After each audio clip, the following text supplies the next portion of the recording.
Hello बच्चों, मैं आज आपके लिए एक और कहानी लेके आई हूँ जिसका नाम है चतुर कबूतर। बहुत समय पहले एक बहेलिया था जो पक्षी पकड़ने में बहुत कुशल था। हर महीने वह जंगल में पक्षी पकड़ने आता था और उन्हें बाजार में बेचकर अपनी जीविका कमाता था। एक दिन उसने जंगल के ऊपर कुछ कबूतरों को उड़ते हुए देखा। कितने सुंदर कबूतर हैं, उसने सोचा, अगली बार मैं इन्हीं को पकड़ूंगा। इन्हें बेचने पर मुझे निश्चय ही अच्छे पैसे मिलेंगे। अगले महीने बहेलिया उन कबूतरों को पकड़ने के लिए पूरी तरह तैयार होकर जंगल में गया। इस बार वह अपने साथ ढेर सारा दाना और एक बड़ा जाल लेकर आया था। उसने दोनों को खुली भूमि पर डालकर जाल बिछाया और पास ही छिपकर कबूतरों के आने का इंतजार करने लगा। जल्दी ही कबूतरों का झुंड वहां आ पहुंचा। कबूतर उस समय बहुत भूखे थे और भोजन की तलाश में घूम रहे थे। तभी एक युवा कबूतर की निगाह भूमि पर बिखरे दानों पर पड़ी। वह खुशी से चिल्लाया, अरे अरे, इधर देखो, कितने सारे दाने भूमि पर बिखरे हुए पड़े हैं। आज तो यहाँ हमारे भोजन का पूरा प्रबंध है। उस कबूतर की बात सुनते ही सारे कबूतर उसी ओर देखने लगे।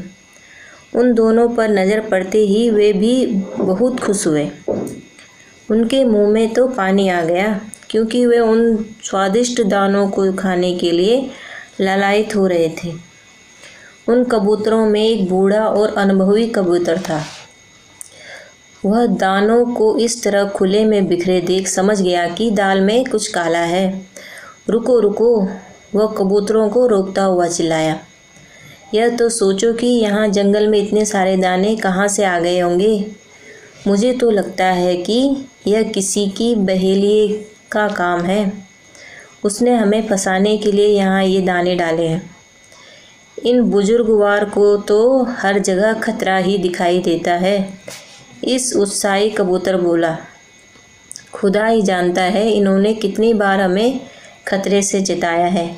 मैं कहता हूँ इनकी बात पर ध्यान मत दो, नहीं तो हम सब भूखे ही रह जाएंगे। हाँ हाँ, दूसरा कबूतर बोला, भोजन सामने है और ये हमें खाने से रोक रहे हैं। इनकी बात मत सुनो, मुझे तो वहाँ कोई खतरा समझ नहीं आता। कबूतरों ने नीचे की ओर गोता लगाया और भूमि पर उतरकर दाने चुगना शुरू कर दिया।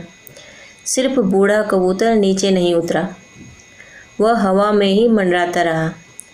दाने चूंघते समय कबूतरों को एहसास हुआ कि उनके पंजे किसी चीज़ में उलझ गए हैं। दरअसल उनके पंजे बहेलिए द्वारा बिछाए जाल में फंस गए थे। इस प्रकार सारे कबूतर उस जाल में फंस गए। उन्होंने उस जाल से निकलने की बहुत कोशिश की, लेकिन कामयाब नहीं हो सके। अब तो वे भय से चीखते हुए बूढ़े कबूतर को मदद के लिए पुकारने लगे। उनकी चीखें सुनकर बूढ़ा कबूतर तुरंत उतर आया।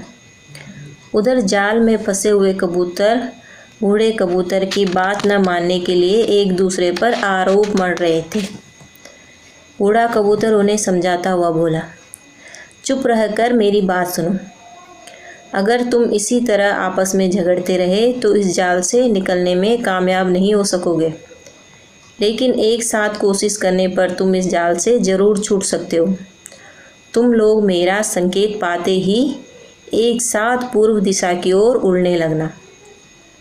कबूतरों ने बूढ़े कबूतर की बात अच्छी तरह समझ ली। उधर झाड़ियों में छुपा हुआ बहेलिया अपनी सफलता पर खूब खुश हो रहा था। उसे क्या पता था कि उसके सारे शिकार थोड़ी ही देर में वहां से भाग निकलेंगे। वह अपने छिपने के स्थान से निकलकर जाल की ओर बढ़ा।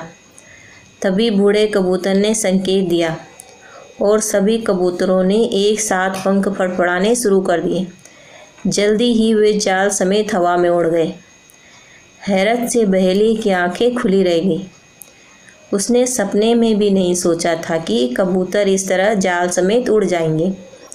वह चिल्लाता हुआ कबूतरों की ओर दौड़ा, लेकिन तब तक कबूतर आकाश में काफ़ी ऊपर उड़ गए थे। फिर वे तेजी से पूर्व दिशा की ओर उड़ने लगे। बूढ़ा कबूतर आगे आगे उड़ता हुआ उन्हें रास्ता दिखाने लगा। बूढ़ा कबूतर उन्हें अपने मित्र चूहे के बिल तक ले गया। उसने एक बार उस चूहे की जान बचाई थी, जिसके बदले उसने कभी भी उसकी मदद करने का वादा किया था। चूहे ने अपने तेज़ दांतों से जाल को कुतर डाला।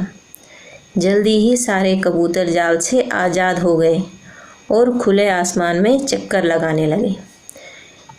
इसी से हमें यह शिक्षा मिलती है, एकता में ही शक्ति है। अगर आपको ये कहानी अच्छी लगी हो तो लाइक और सब्सक्राइब